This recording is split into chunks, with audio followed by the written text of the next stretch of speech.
How to change Roblox game thumbnail. If you want to update or change Roblox game thumbnail, follow these steps. Firstly, open Roblox on your device. Now in Roblox, make sure you are logged in to your account. Once you log in, you will land to the home page. From the home page, tap on the three dot icon at the bottom right corner. Here you will see different kind of sections. Among these, select the one called Create. Tap on the Create section.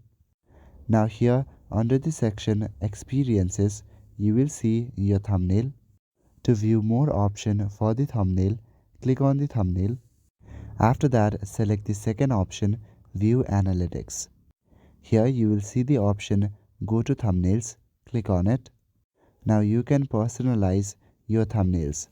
Select Upload Thumbnail and you can select Photo Library, Take Photo or choose Files.